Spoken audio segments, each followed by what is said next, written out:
If you're planning to install a soda ash injection system on your well, one of the questions you're going to have is, how do I set it up to control it automatically? Hi, I'm Gerry with Clean Water Store. In this video, I'll explain all three methods, where the soda ash should be injected, and some design considerations sometimes unique to soda ash systems. So what is a soda ash injection system? Anyway, system used to raise the pH of acid well water. So low pH water, acid water, can be corrosive and causes blue-green stains, pinhole leaks, and copper, and damages fixtures and appliances.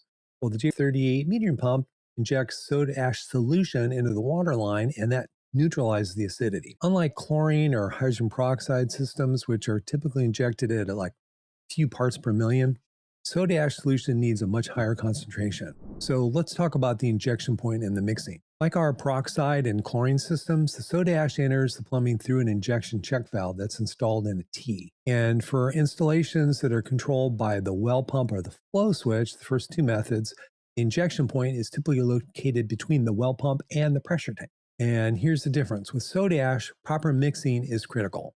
Unlike chlorine or peroxide, where the contact time may or may not be necessary depending on the application, soda ash solution, generally we always recommend an adequate mixing before it enters your home's plumbing. Now let's look at the three ways you can control your J38 pump. Option one, wire the metering pump to the pressure switch. This is the simplest and lowest cost way, and this is the way most people do it. Most submersible well pumps operate on 220 volts, so for this method we use our 220 volt metering pump. And when the pressure switch starts up the well pump, it also energizes the dedicated electrical outlet that you would have to install. At least that's what we recommend, having a dedicated outlet that you plug your soda ash pump, your J38 pump into that outlet. And then whenever the well pump runs, the metering pump runs, controlled by the pressure switch. When the well pump shuts off, the metering pump shuts off. So we do recommend installing a dedicated receptacle, although a lot of people just cut the plug and wire it into the pressure switch directly. But if you ever want to remove it, it's more of a hassle. So it's better to you can unplug it and plug it back in. So option two, pre-wired flow switch. This is a favorite of ours. Very easy to do, very easy installation. Basically, the way this works is that the flow switch you install in the pipe in the line, and on the flow switch, it's pre-wired. So that means it has a plug coming out of it, and you plug that into just some existing 110 volt outlet on the wall, just some random outlet. Doesn't have to be special or switch, just always on outlet. So the flow switch has power ready to go. And then on the flow switch, it has an outlet that then you plug in your J38 pump into that outlet. And then whenever there's flow, it powers up the metering pump. So whenever water starts flowing, then the flow switch turns on the J38 pump. When the water stops flowing, the J38 pump turns off. So option three, the proportional flow meter. The flow meter kind of looks like a water meter. It has a reed switch inside it, and then basically it tells the metering pump to pump one time for every gallon of water that passes through it.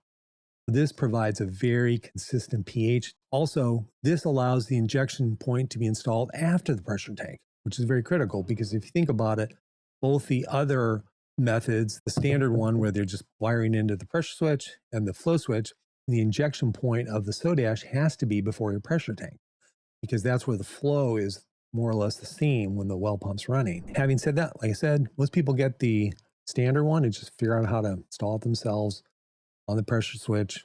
They have a standard submersible well pump. A lot of people opt for the flow switch because they don't have to do any wiring, and it gives you a level of safety there. The third method, the proportional one, some folks have what they call constant pressure well pumps.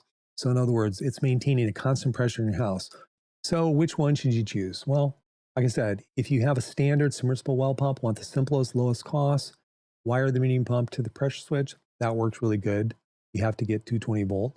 And then if you want the added safety of feeding the soda ash only when the water is actually flowing, the pre-wired flow switch works really good. And if you have a constant well pressure pump, shared well, proportional flow meter works fine. And I would say that you can sometimes get away without a contact tank with soda ash with the standard method and flow switch.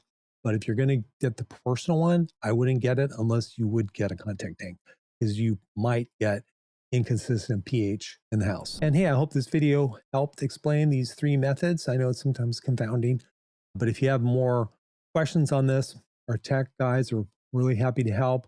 You can email us, you can call in, and we can help you figure out which soda ash system would work best for you and how to set it up. And if these videos are helpful in general, then please subscribe to the channel and click that notification bell for more videos in the future. Thanks for watching.